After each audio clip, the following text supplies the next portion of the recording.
watch with you. Just visit stream.afa.net. That's stream.afa.net.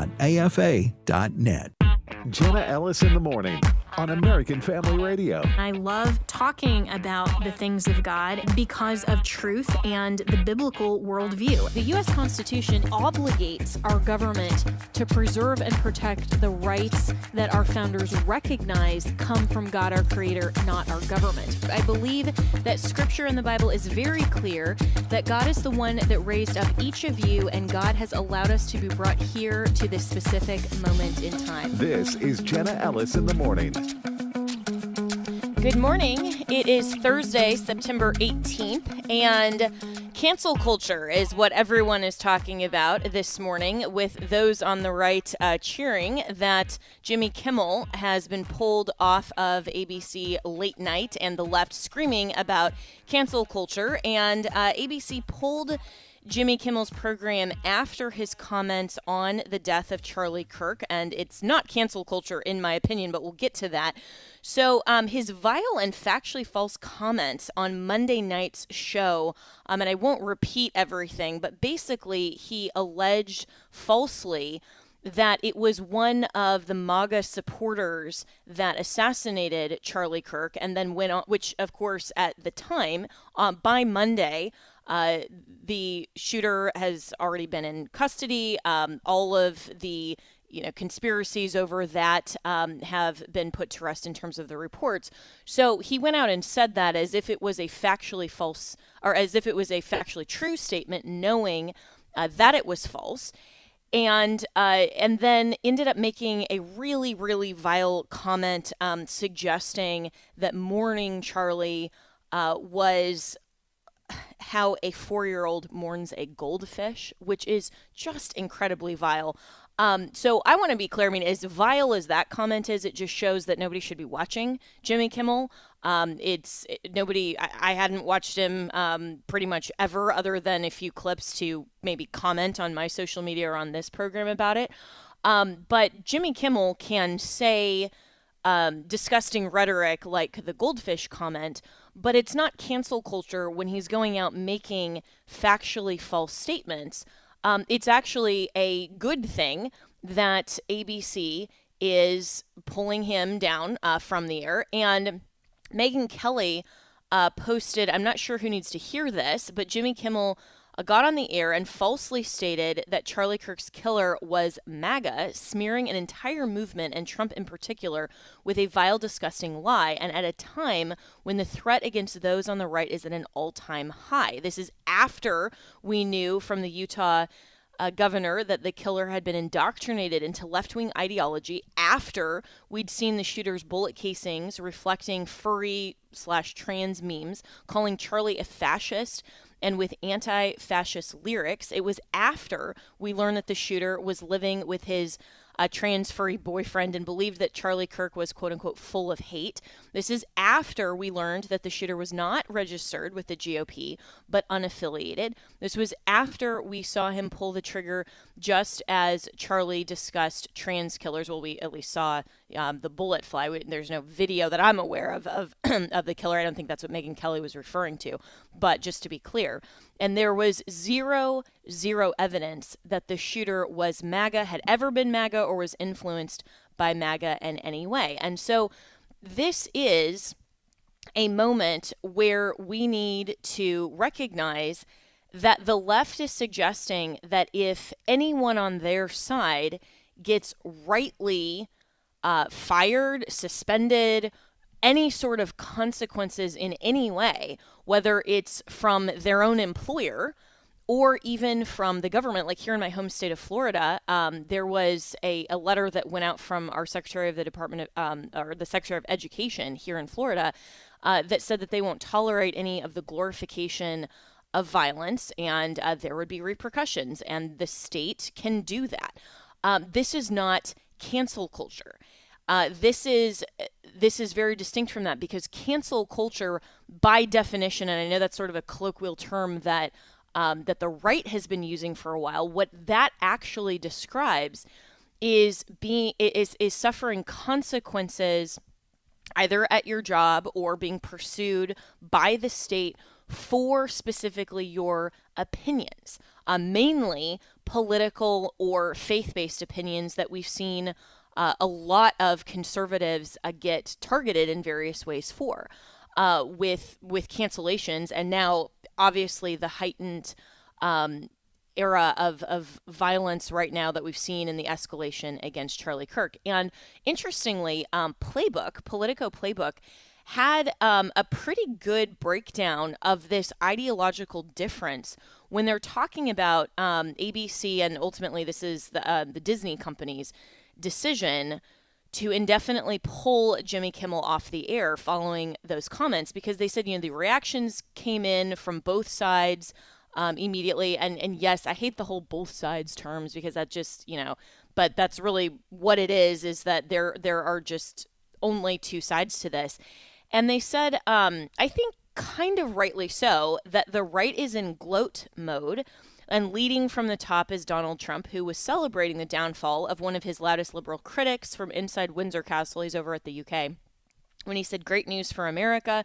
Congratulations to ABC for finally having the courage to do what had to be done. Kimmel has zero talent." Trump had predicted back in July that Kimmel would be the next host to get canned after CBS pulled the plug on Stephen Colbert. And on the other side of the fence, according to Politico, liberals are up in arms, not necessarily because many of them actually watched Kimmel's show, of course, which is kind of hilarious that Politico is seeing that and actually acknowledging that, but because this looks like yet another sign of corporate America crumbling in the face of Trump's brute force. And this is really interesting, because then they said the fallout of this, Carr, who is Trump's FCC chair, Brendan Carr, celebrated in their terms by sending various memes to media reporters. Kimmel is said to be furious, and ABC bosses, according to the Puck, which is this other outlet, one of their commentators, ABC's bosses still hope to get the matter quote unquote resolved and have the show return. And for conservatives, this is sort of a, hey, you do stupid things, you win stupid prizes moment. Kimmel made false insinuations at a highly sensitive time and is being held accountable by his bosses. His show was losing viewers and money anyway, according to those on the right. And now the market has really done its thing. And, he's welcome to start his own streaming channel and be a man on the street like Don Lemon. Nobody's actually silencing him. ABC just doesn't have to platform him for this. And in my opinion, it's totally fine for conservatives to gloat right now. It's totally fine to say, look, things are finally following how they should, and liberals can't just get away with actually lying on air and then putting out some of the most vile rhetoric without consequences. And so this isn't just about saying, well, we disagree with you, therefore we're silencing you. This isn't about the First Amendment at all. Everybody believes in, at least on the right, believes in a free marketplace of ideas. Kimmel was not putting out his own opinions and ideas. In my opinion, he wasn't even putting out comedy. He was knowingly putting out the idea and the factually false statement about Charlie's killer. For what? The purpose of comedy? Maybe. But really, it was just because he thought he could get away with it, right? So this is about actual accountability. And I think it's an okay moment to celebrate that and to say, good, we are okay with that. And, and it's fine if we say, he wasn't all that funny anyway. And I posted on social media last night. I actually found a post or tweet or whatever we're calling them these days, from Charlie Kirk back in 2017, where he had posted, Jimmy Kimmel isn't funny. And so I said, well, Charlie had the last laugh. All right, but meanwhile, Kash Patel defends the handling of the Charlie Kirk investigation and FBI firings in a very fiery hearing. This is according to NBC News. And the FBI director testified before Congress again yesterday. He's faced criticism over a string of firings at the Bureau, intense focus on immigration cases. Of course, the Epstein files came up. But what was remarkable about this hearing was that how brilliant I think Kash Patel was at answering some of the worst Democrats on the panel who just use these types of hearings to get clips to then go on social media and basically be bombastic. And Kash was not having any of that. And so in response to some of Adam Schiff's comments, Kash Patel actually spoke over him. He didn't allow him to get that clip. He basically hijacked the clip that Adam Schiff's team probably thought he would get. And it was just a wonderful moment. This is cut 14. The American people to believe that? Do you think they're stupid? No. I think the American people believe the truth, that I'm not in the weeds on the everyday movements of you're inmates. not in the weeds? What I am doing is protecting this country, providing historic reform, and combating the weaponization of intelligence by the likes of you. And we have countlessly proven you to be a liar in Russiagate, in January 6th. You are the biggest fraud to ever sit in the United States Senate. You are a disgrace to this institution and an utter coward. I'm not surprised. I'm not surprised that you continue to lie from your perch and put on a show so you can go raise money for your charade. You are a political buffoon at best. Well, you can take an internet troll. Take it to the bank that the FBI is protecting this country and the state and citizens of California. We are bringing historic reform.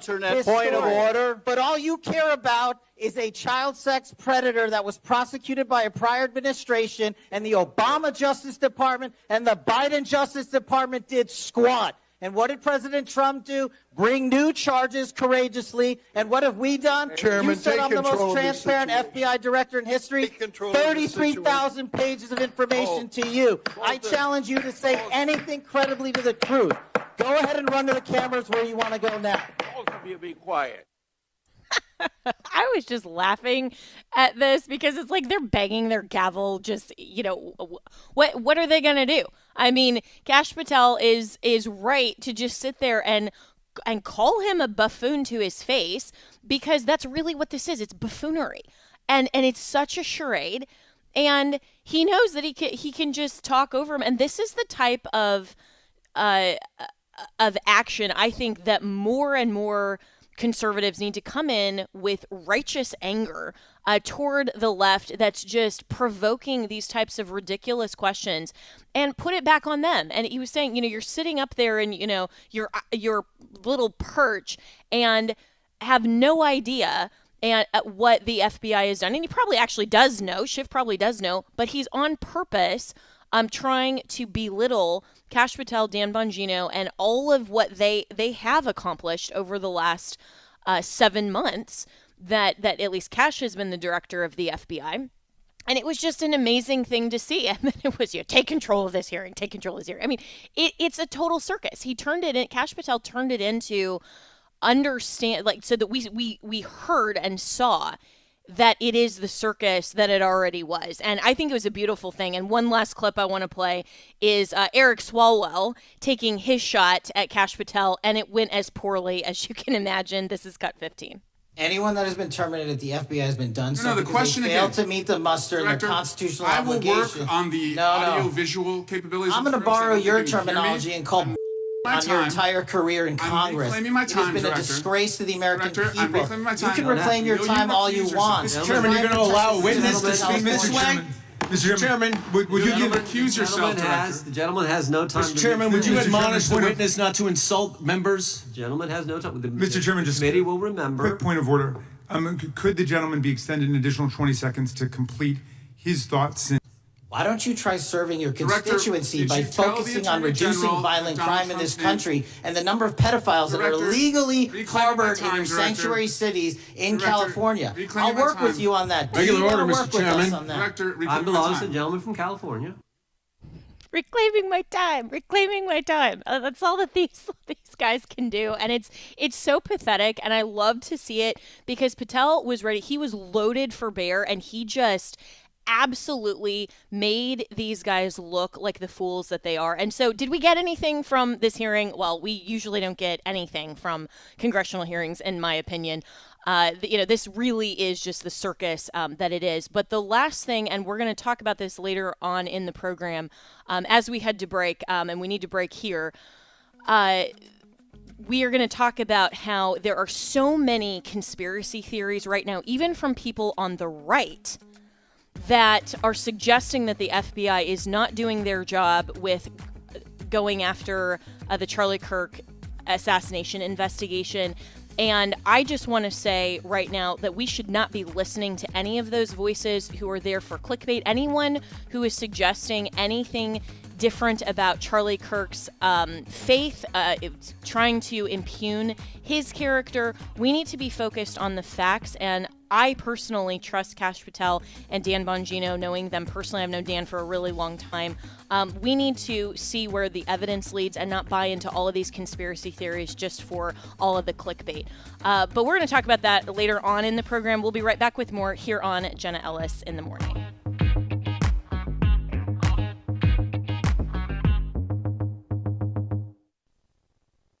After taking the morning after pill, this mom immediately felt sick and nauseous as she tried to end her pregnancy.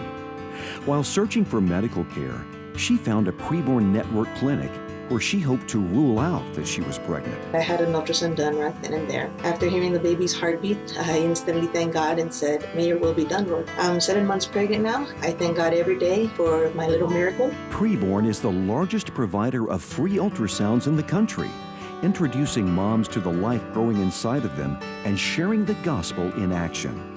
When a mother meets her baby on ultrasound and hears their heartbeat, she'll choose life 80% of the time.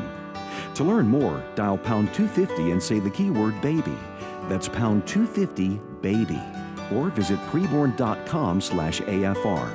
That's preborn.com/AFR. All gifts are tax deductible. Your love can save a life. The following is not an actor, but a real-life story from Trinity Debt Management. Every day I speak with people who are worried and are feeling a lot of pressure because of credit card debt. That's why I'm very proud of what we do at Trinity. We just help. We give people the support they need, along with a real plan to become debt-free.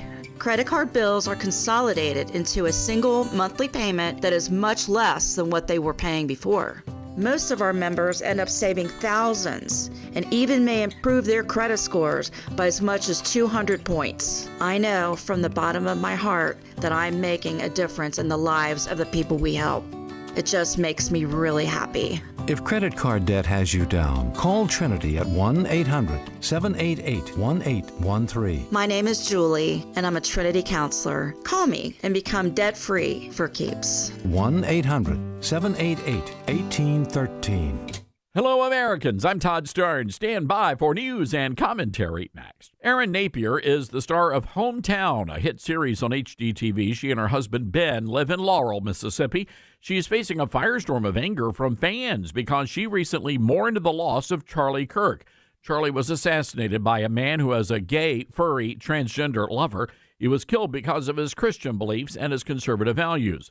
Napier said she was revolted by some of the comments she's received, urged anyone defending the assassination to unfollow her on social media. Only the demonized celebrate death. That's what she wrote. Some fans threatened to stop buying her products. Others said they would boycott her show because she refused to celebrate Charlie's murder. Fans even targeted her two children, lashing out because she homeschools. Yet others have been supportive and called out the Napier's family's courage for speaking truth to a disgusting culture. Christ have mercy on all of us, Erin said in a prayer. Have mercy indeed. I'm Todd Stearns. Welcome back to Jenna Ellis in the Morning on American Family Radio. Welcome back. Well, the work continues for conservatives, and especially here in my home state of Florida, with the Make America Healthy Again Commission, which Governor Ron DeSantis established in September this month. The commission's focus is on promoting medical freedom and parental choice, especially related to childhood vaccines. There have been a growing number of people who I think have really just totally misinterpreted this, and some probably intentionally, to suggest that because Florida is rightly saying that this is about medical freedom. It's about parental choice when it relates to a vaccine, that somehow Florida is banning them and this is going to, cause all this sort of health crisis. No, this is about parents being able to make the best decision for their children and also for themselves. And we saw during the whole COVID narrative how the government, and mainly those on the left and the Democrats, were trying to forcibly compel a really experimental, quote unquote, vaccine and try to compel people who really weren't even candidates, and especially children. And so this is Florida's response, and I applaud it. So joining me now is the First Lady of Florida, Casey DeSantis, and Lieutenant Governor Jay Collins, who are the co-chairs of Florida's MAHA Commission. And I'm so excited to have both of you on the program. First Lady Casey DeSantis, I will start with you. First, I am just one of your biggest fans. I think that you have just really led in this position so incredibly well. And tell us about the Florida MAHA Commission. Yeah, thanks for having me. No, it's the why for me is because honestly, I don't want anybody to go down the road that I went through as a relatively young individual being diagnosed with cancer with a 4, 3, and a 1-year-old in the house. And I asked my physicians when that happened, I said, how does somebody like me, I feel like I'm relatively healthy. I don't have any genetic predisposition for breast cancer. How does something like this happen? And I remember one of my physicians saying, it's sad. And I'm like, well, yeah, of course it's sad. But he goes, no, sad, standard American diet. And it really kind of led me down a road of trying to empower myself with the best knowledge available to make informed decisions for myself, my health, my well-being, and my kids. Because, Jenna, and we can get into this in many ways, it's hard to decipher what is truth. You see one study that comes out that says, resveratrol is great, you should drink a glass of red wine a night. And then on the other hand, you see potential warnings from the Surgeon General that, maybe you should not be drinking alcohol at all, that it could potentially cause cancer. So part of this commission, in addition to informed consent and the vaccines and pharmaceuticals, is looking at food, what is considered healthy, what is a good or is not considered a good diet, and why, empowering people. But also we can get into the chemicals and the stuff that winds up in our food and how the heck it gets there and why that this is acceptable. And it's a loophole that RFK Jr. talked about that we can get into. But it's really, honestly, it's just level setting and empowering people to make the best decisions. And I love that, because I think anyone, and especially for the women out there listening to this, we are all familiar with all of the fad diets, and we've all probably tried at least 5 or 6 in our lifetime so far, and we don't really know who to trust, and we also don't know what is necessarily the best, because you're right, we're getting a lot of conflicting information, and the food pyramid, they've said, is totally outdated. But one of the things that I've been really concerned about, and regular listeners know, I eat gluten-free by choice because of how over-bleached, over-processed our food supply is related specifically to gluten products compared to when I go to Europe and some of their standards. I can eat bread and pasta and it doesn't affect me in the same way. We should be talking about that more. And so what is the strategy here to get to the facts of this, not just the fads? That's 100% right, because I'm like you. It's I do this diet, and I feel like I'm on a roller coaster. But what really is healthy? Because if somebody could tell me this is healthy, I'll do it. If I knew what was healthy, the best diet for my kids, I would make sure that I would stick to it. But you bring up a really good point about the process. Everybody says, oh, no processed. And that's right. One of the rules of thumb that I kind of look to is if you go to the ingredients and you can't understand anything in the ingredients, it's probably not going to be healthy. But Secretary Kennedy has really pointed out something that I think we really, really have to take a hard look at that. And it's generally recognized as SAFE. GRAS is the acronym. And basically it's a loophole for companies to put food or chemicals into our food supply that they consider themselves as recognized as safe. But here's the interesting thing. They create their own panel of experts, these companies do. Then those experts come up with a conclusion about whether something is safe, and they do not have to notify the FDA about that. So we've had all kinds of chemicals getting into our food supply without a lot of oversight and regulation from the FDA. And I think that that's really problematic because we don't know what a lot of these things are doing to our health. I mean, why is it that there's petroleum byproducts winding up in sports drinks? I mean, that shouldn't be there. Why, when you look at Fruit Loops in the United States, you have all of these chemicals, but you see it over in Europe and it's flavored with cumin or colored with cumin. I mean, it's like, so why is this happening? And I think we have to really take a hard look at that. And then what is the proper role of government? And I think that's what this commission is going to do. Yes, you can inform people with the best decisions, and we're thinking of creative ways to be able to do that. But at the same time, what is the role of government? Because listen, I believe that the companies and businesses should be able to go out into the free market, have the opportunity to be able to create a product and to be able to be successful. I don't think that companies have the right to be able to put poison in our food supplies that we're giving to our kids and our families. So the Surgeon General in this commission is looking at, okay, what is the role of government through statute, through agencies, through the Department of Health that we can do to help people just, yes, make better decisions, but also to be transparent about what the stuff is in the food.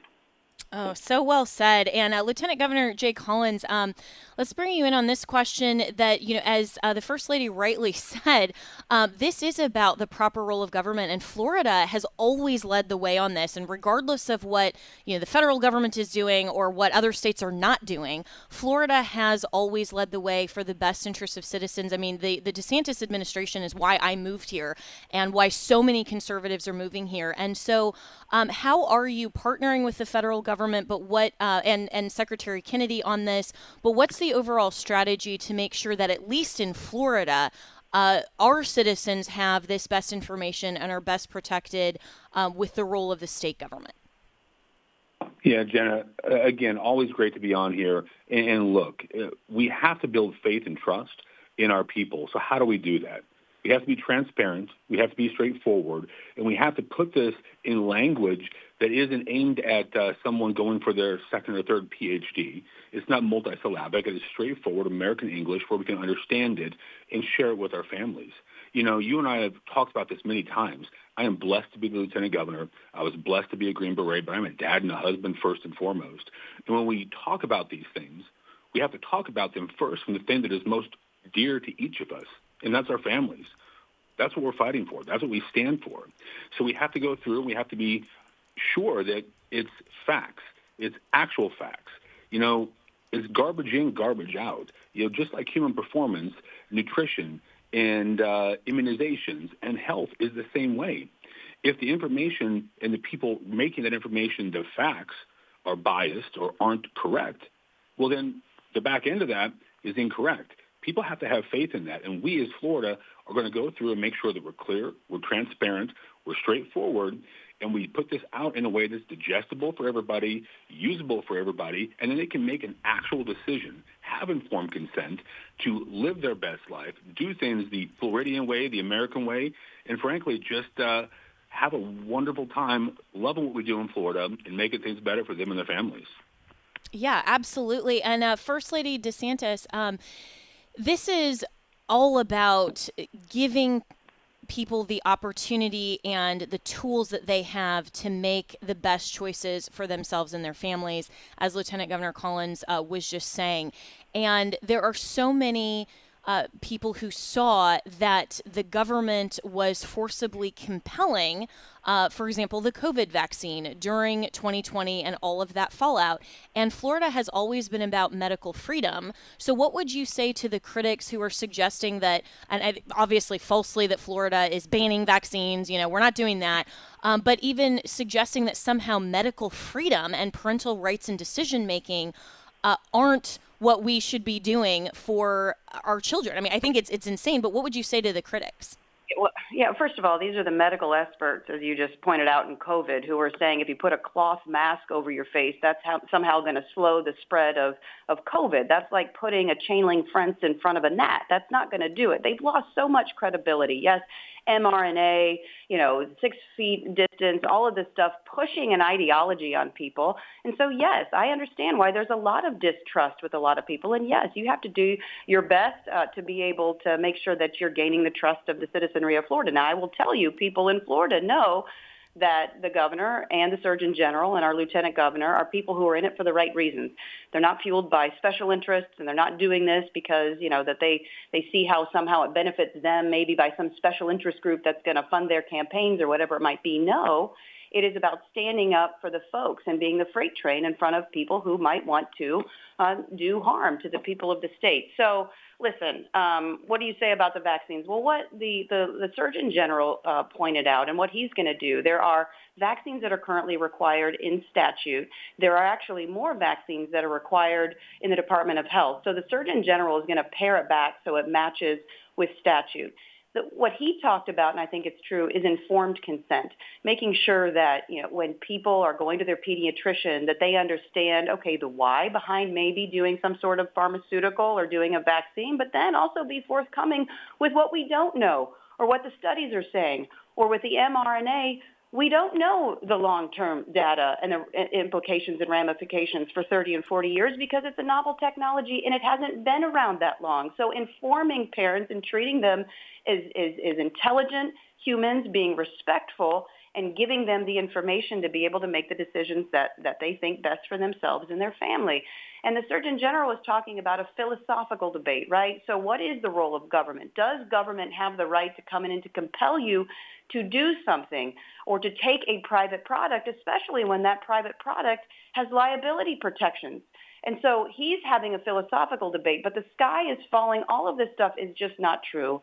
Those people were saying that back during COVID. They said no one's going to ever come to the free state of Florida and all these things. And listen, look at how many people are coming to Florida. We have record numbers of tourism. We're able to do property tax reform because 75% of our budget is subsidized by sales tax from foreigners coming here. So it is the free state, and we need to continue to do this by empowering people with the truth and the facts and not telling them that they have to do something.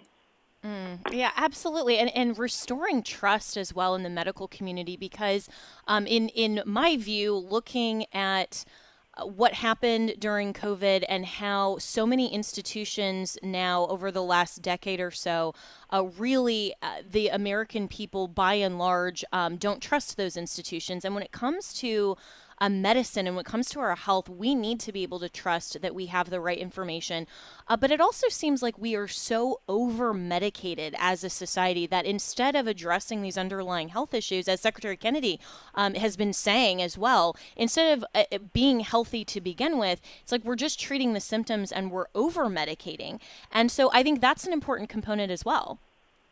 That is so important. Like, listen, so someone gave me once the analogy of the tack in the shoe, right? So if you have a tack in your shoe and your foot is hurting, you can go and get medicine that'll help the pain of the tack, but are we actually going to take the tack out and get to the root cause of a lot of these problems? Because you can reverse heart disease, you can reverse type 2 diabetes, and it's all about diet, what you're consuming, moderate amounts of exercise, and living a healthy lifestyle. But that's where this commission, I think, can be very powerful because, again, what is the definition of healthy? What is the right thing to do? What is the right foods to consume? I remember when I got breast cancer, I had ladies telling me, you got to eat broccoli and pineapple. And I'm thinking, okay, I'm eating broccoli and pineapple like it's going out of style. But I mean, so the why? What is it about those foods that are so incredibly important that are giving us the nutrients to be able to allow our bodies to heal itself? You're right. We need to look at other ways of trying to help. One of the things that that my cancer docs really subscribe to, and so I'm starting to research, and I think that this commission can do this as well, is fasting. Intermittent fasting. And if it is as powerful as some that are saying, and I don't know, listen, I'm just doing the research, and I'm going to work with the Surgeon General and others to figure out, is this really as beneficial as what people are saying it is? But if just limiting the window with which you're consuming food is so incredibly beneficial to your health, then why don't we talk about it more? Why isn't it more in public discourse? Oh, well, maybe because you can't monetize it, right? Maybe there isn't a way for somebody to make money off of it. So I think there are a lot of really neat components to what we're doing, but it goes back to that central premise, Jenna. It's all about trying to provide the best information available to empower people to be able to be happy and healthy. And speaking of that, and you mentioned fasting and eating natural foods, it's remarkable how so much of what is good for us, both philosophically, spiritually, emotionally, but also physically. If we just go back to the Word of God, he tells us what to do, and it's amazing how we've abandoned all of that. But Lieutenant Governor Jay Collins, there was a thread that the First Lady posted a couple of days ago on the Florida MAHA Commission and asked for people to weigh in. And if you could choose a couple of action items for the commission to prioritize, what would they be and why? It was incredible to see so many Floridians respond to that. And one of the big things, as the First Lady mentioned, was the pharmaceutical industry and how the financial incentive is a big component of this. And I think a lot of people are very concerned about Big Pharma and also the liability shields. Is the commission looking at anything like that and potentially also partnering with sending legislation to Congress, for example, to repeal some of those things that I think are really more in the best interests of Big Pharma than they are protecting our rights as citizens? Yeah, you know, Jenna, when you look at MAHA, ultimately, I love the fact that this is all about parents having opportunities to decide what is best for their families, empowering parents, taking care of families, and making healthy decisions. So one of the things that I think is critical here is, you know, when we talk about our elderly population, we start at 65. Well, we shouldn't start at 65. We should start at 5. We should understand what are the consequences of not having food that we can trust, not having a really true understanding of what medications, immunizations, whatever the case may be, what those do to our body so we can have truly informed consent on how we live our lives. That type of medical freedom, that type of approach, frankly, is going to lead to functionally better lives, better performance, happier kids, healthier kids. And, you know, if we look at this from just a standard American approach, happy people, healthy people make better leaders, make better community standouts, make better business owners, better workers, better educators, better students. Imagine how we're going to do as a nation when everybody feels better, works better, and has faith in what they're putting in their bodies. I think it's incredibly important from a human performance and an aging side to really get those answers there. And then as someone who's been injured, look, I've been shot. I've been blown up. I've blown out discs in my back. I've broken bones in my back. I'm missing a leg. I did surgery on myself. There's a long list. Casey and I are like the Band-Aid brigade here, right? We've been through so much in a relatively short time. But, you know, I thank God because you really can't solve problems if you don't understand where the problems are. You know, when we were going through this, there were times, even within the VA system, when they would just jam medications down your throat. There was no other way. I think back to when I was trying to figure out what was going on with my leg, and it was neurologic medication after medication after medication, not understanding the second, third, and fourth order effects. And I'll tell you, as a human, I felt worse on the medications than I did with the pain. I would rather live in pain and deal with my life on my terms than have it all dulled and muted and feel like I'm disconnected from my body. That was my decision, and I wasn't going to move forward. But not everybody has that opportunity, or not everybody has that approach. We have to make sure that people understand what those medications are, what the truth is, and I think that's something we should absolutely dig into and understand more is where do the dollars flow? Look, I would love to work with the state and the federal government hand in hand because that best represents making a difference for our people in our communities. This is about moms and dads at the dinner table and making sure that they're preparing to pass on that American dream. You know, it's something that I talk about all the time. Ronald Reagan wasn't the great communicator. He communicated great things. I believe in our nation. We have to pass on our freedoms and liberties, the things we hold to be self-evident and true. that next generation. But we have to make sure that what we're passing on is worthy of all the sacrifice that came in. And this is absolutely the right approach, to give opportunity, to give freedom, and to give truth in lending and transparency in what our foods are, what our medications are, what immunizations are actually doing or how they work. It's critical. It's something I'm blessed to be a part of, and I can't think of anybody I'd rather work alongside on this than our amazing First Lady, Casey DeSantis. Looking forward to getting to work and rolling up our sleeves on this. Absolutely, and I can't think of two better people in Florida to co-chair this commission than the two of you, and so much respect for you. And we're almost at the end of time. I could speak with both of you for another couple hours on this, but especially in the wake, First Lady of DeSantis, of what we've seen over the last week with not only Charlie Kirk's murder and what we saw with the rise of trans violence. I think that the question that so many parents should have right now, and the conservative movement has, is the lies from Big Pharma about all of the drugs that are given, especially to minors, whether it's hormones, it's this brutal mutilation surgeries that Florida doesn't allow, which is great. But in terms of overall health, parents should be more informed instead of their doctors telling them that somehow affirming a false gender of their child and pumping them with hormones or something even more damaging is somehow healthy. Yeah, I mean, and you're right. There's legislation in the state of Florida that prevents the hormone blockers or these irreversible surgeries on minors, which I think is really important. When you look at other places and other states across the United States, they enable that sort of stuff. We've had a really, I think, compelling approach to how we look at mental health in the state of Florida. And we do it from the vein of resiliency. We empower kids with truth to be able to make informed decisions. We teach kids, how to be resilient, that life is going to be difficult. And when you come up against adversity in life, how do you respond to it?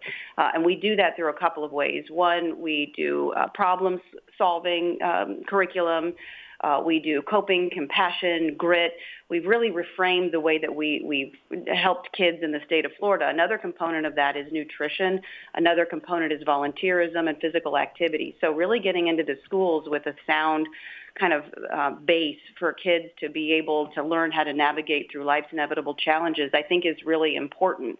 I think you're right. I think a lot of people, and Jay talked to this, really go to pharmaceuticals as the answer and the end-all be-all for a lot of problems, that it's a pill. And no, taking a more holistic approach to a lot of this stuff, I think is really important. And I think having a good, sound foundation within the schools, no ideology, just giving kids good skill sets to be able to learn to persevere, I think is really important.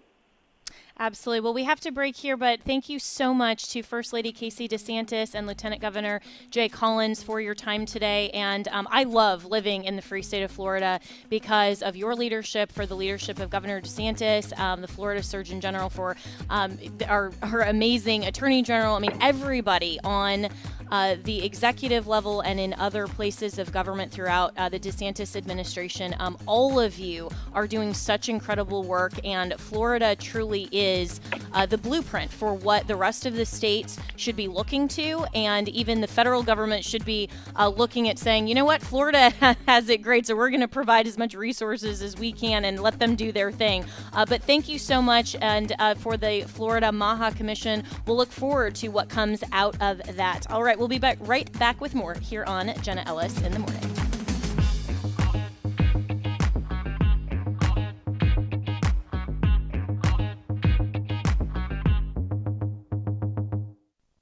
All right, Sandy Rios with you. One more drama playing out. Is the sky falling? Are we going into recession? Are you going to lose all of your 401k? Are you going to lose your job? Are you going to be able to afford groceries? People better be training their kids, getting back into church, Sunday school, reading the Bible. That revolution will save this country. We've had a political revolution. Now we need a spiritual revolution.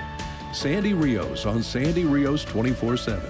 Listen on the podcast page at afr.net. The Middle East, that's one part of the world we need to pay attention to, especially the country of Israel. Each week, I'll help you make sense of what's happening in that region through a biblical lens. I'll bring you important information about security threats, archaeological discoveries, biblical prophecy, ministries happening on the ground, and much more. I'm John Riley. Join me for the Middle East Report Special Edition every Saturday at 6:30 p.m. Central on American Family Radio as I connect you to the people, places, and geography of what we read in God's Word. This is Abraham Hamilton III with AFR, and we're sending Bibles. Here's Michael with Bible League International. Persecuted believers around the world, they're praying for your help today. Pastor Abados faithfully shares the gospel with indigenous tribes in his native Bangladesh, but not without harsh opposition. Recently, following a baptism ceremony, armed radicals tortured Abados and other pastors, but they take to heart what Jesus says in Matthew 5, love your enemies, pray for those who persecute you. Beaten, cast out. It's so easy to hate people that do this to you. I said, no, I love them. Persecuted believers around the world, they're not asking for your pity. They're praying for the precious Word of God to endure. And at $5 a Bible, will you consider a single gift of $100 for $20 or $1 a day? That's $30 a month, providing 72 Bibles over the next year. Pray about it and call 800-YES-WORD, 800-YES-WORD, 800-YES-WORD, or give it sendbiblesnow.org, sendbiblesnow.org. How about this? Some actual good news on the healthcare front, even as costs just keep skyrocketing. So if you're 65 or older, MediShare now offers MediShare 65 Plus. Call them. You can talk to them about this. A lot of people are taking advantage of this now because even if you have Medicare Parts A and B, you know there are out-of-pocket things, deductibles and copays that just keep going up. And the whole point is to help you by giving you a low, consistent monthly payment that fills in the gaps. In fact, I can tell you how much MediShare 65 Plus is. For example, it's $99 a month up to age 75. It keeps costs under control. That helps with peace of mind. MediShare is trusted, too. It's been around for 30 years, and it's a community of people who help each other. Business owners, retirees, pastors, teachers. People love being part of it. Here's the number you can call now. They are easy to talk to. Call 833-45-BIBLE. That's 833-45-BIBLE, 833-45-BIBLE. Welcome back to Jenna Ellis in the Morning on American Family Radio. Welcome back, and I promised early on in the show we would talk more about the, in my opinion, ridiculous conspiracy theory surrounding Charlie Kirk's murder and what the FBI has done so far. And we're seeing so many people, even on the right, that are suggesting that somehow we can't trust Kash Patel and Dan Bongino. They're calling the alleged shooter that is in custody just the patsy, and then, saying, well, clearly there were people in the tent making hand signals. One of those rumors that is still circulating and theories that has been fully and totally debunked is that the guy in the white hat and white shirt that was kind of touching his hat and all of that was somehow signaling and making these military gestures.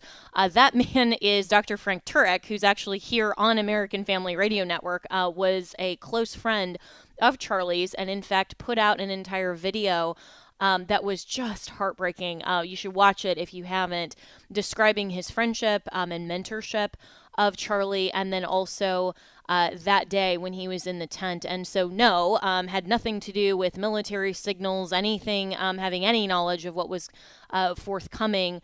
And so it's just utter nonsense for clickbait, for trying to instill fear likely, or just trying to tell you you can't trust anyone in these institutions, even if there are guys. So joining me now is John Cardillo, who is a GOP strategist, but also former NYPD. And John, this just frankly makes me mad because, we voted for Trump to then appoint his people. And yeah, we can, talk about some that maybe aren't, in our opinion, the best pick or whatever. But Kash Patel and Dan Bongino are two guys that are straight shooters. They are doing this investigation properly and well. You and I both have known Dan for many, many years.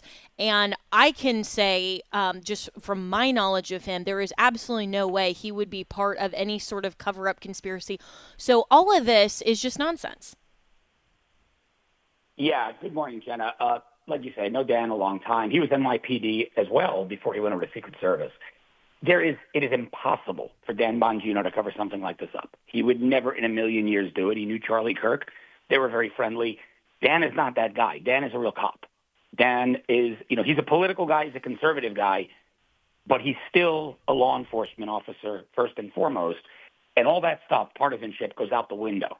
He just wants to get to the facts. These conspiracy theories are infuriating, more so because the people who started them have never left their parents' basement creating content and nonsensical content. I have a good friend of mine. He's a very senior guy in the U.S. Marshals when he retired. For a while, he was the number 2 at WITSEC, the Witness Protection Program. He and I were sitting there basically mocking these people, and this isn't a laughing matter. Sadly, at the moment Charlie was shot, I was sitting with one of my closest friends and a business partner who's a retired SEAL Team 6 operator. We watched that horrible close-up video, and when we were sitting there for about an hour and a half, 2 hours, after the shooting, news started to trickle in. And then we checked social media, and the moronic conspiracy theories started. And now you've got a guy who spent 15 years with the SEAL teams, multiple combat deployments, 5 of them as a Tier 1 operator, laughing at those conspiracy theorists. So all the real law enforcement people I know, the special operators, they're looking at these conspiracy theories and saying, wait a second, these people are insane. 200 yards with a deer rifle, which is essentially what it was, from a kid who grew up hunting and shooting with his dad, is a relatively easy shot, especially in Utah, where you take these shots across these, sweeping landscapes. 300-yard shots are pretty common there on game. So no, anybody who knows what they're talking about, who has seen this kind of thing, who understands firearms, they're not buying these insane conspiracies. They're actually mocking them. Yeah, and I cover this only because I don't want anyone in our audience to be taken in by this or be misled. And it's fascinating to me that even the Prime Minister of Israel put out a video statement about Charlie's support of Israel and captioned, "Charlie Kirk was a great man. He deserves honor, not lies." And then just moments ago, our friend David Brody, who writes for CBN, posted a clip of his interview with Charlie Kirk's pastor, Rob McCoy, who had very strong words for those who are trying to build their online audiences off the assassination of Charlie Kirk. Rob McCoy said, "It's profitable to speculate about Charlie. You can take things out of context. You can fabricate things to build your case and put Charlie on your side." It's exactly what happened with Abraham Lincoln. Everyone wanted a piece of the man when he died. Everyone is putting out stuff about Charlie as though it's the time to do it. We haven't even said goodbye to him. His family is still grieving, and everyone is trying to profit off of this. And I just simply say, if you are a Christian, stop it.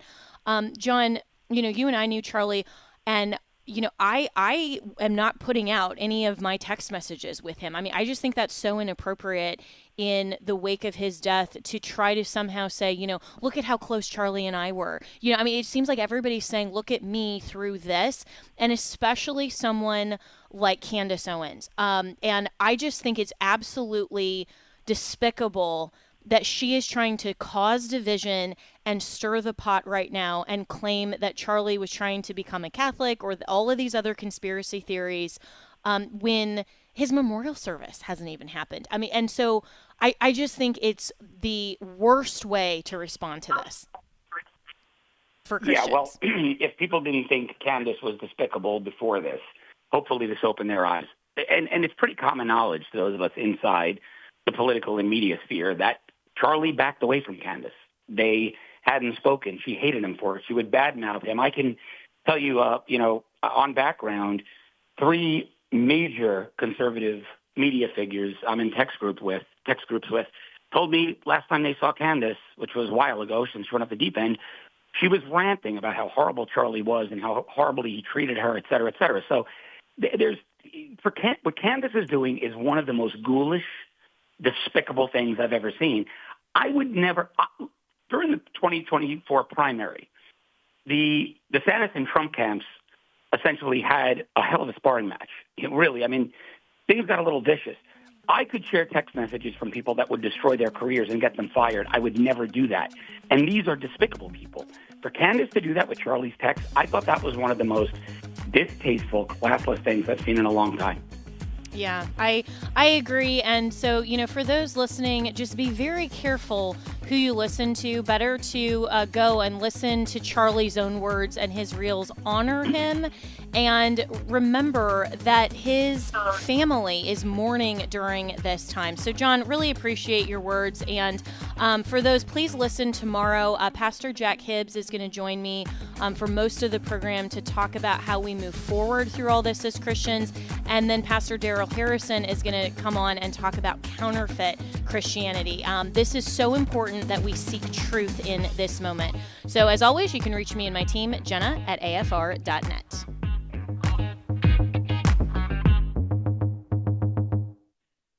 The views and opinions expressed in this broadcast may not necessarily reflect those of the American Family Association or American Family Radio. Faith, family, freedom. American Family Radio. The enemy has pulled out all the stops to try to destroy the family for a very long time. That's why the American Family Association stands boldly in the gap to protect and strengthen this God-breathed institution. Visit afa.net today and discover the resources available for you and your family.